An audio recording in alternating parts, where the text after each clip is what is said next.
Hi guys, welcome back to my channel. আমার শম্পা ফুডিতে আপনাদের সবাইকে অনেক অনেক ওয়েলকাম। আপনারা সবাই কেমন আছেন? আশা করি ভালো আছেন। আমি শম্পা, আমিও ভালো আছি। চলে এসেছি আজকে সম্পূর্ণ নিরামিষ নিয়ে। আর দুদিন ভিডিও দিতে পারিনি, তার জন্য সরি সবাইকে। চলুন আপনারা সাথে থাকুন। আর আপনাদের দেখিয়েছি আগে, এখানে হচ্ছে আপনার আছে, এটা হচ্ছে সিম বাটা আছে, মসুর ডাল আছে, বেগুন ভাজা, আলু ভাতে, একদম প্লেন খাবার। চলুন আপনাদের সাথে, আপনারা আমার সাথে থাকুন। এটা কিন্তু সম্পূর্ণভাবে সিম বাটা। যেহেতু এটা কুকিং চ্যানেল নয় বলে বা ব্লগ চ্যানেল নয়, তার জন্য কিন্তু আমি এখানে আপনাদের রেসিপিটা শেয়ার করিনি, সিম বাটার রেসিপিটা শেয়ার করিনি। চলুন, এটা তো থাকবেই।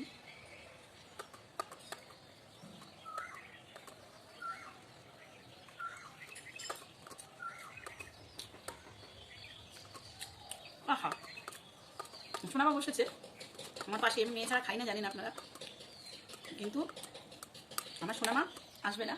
না মাম্মা, তোমার কাজ তুমি করো।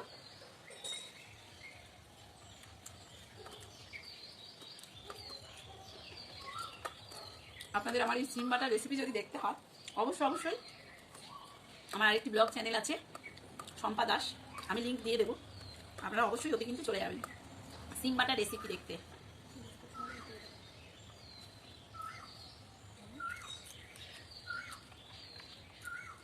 আমার ডেসক্রিপশনে থাকবে লিঙ্কটা, সিম বাটার লিঙ্কটা।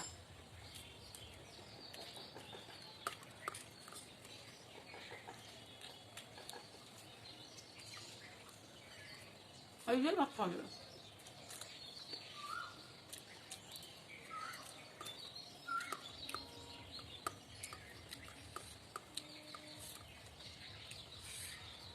অনেকটা ঝাল দিয়েছি, আর লঙ্কা খেয়ে কামড়ে খেতে আমার খুব ভালো লাগে।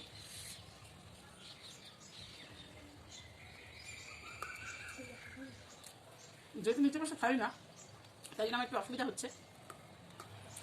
আমার মা বাটা খায় না, বলছে মা বাচ্চা দেবে, সিম বাটা খাবে না, একটু রাগ। তো ওটা কেউ খায় নাকি, তাই বলছে। এখন খেয়ে বলছে একটু দেবে।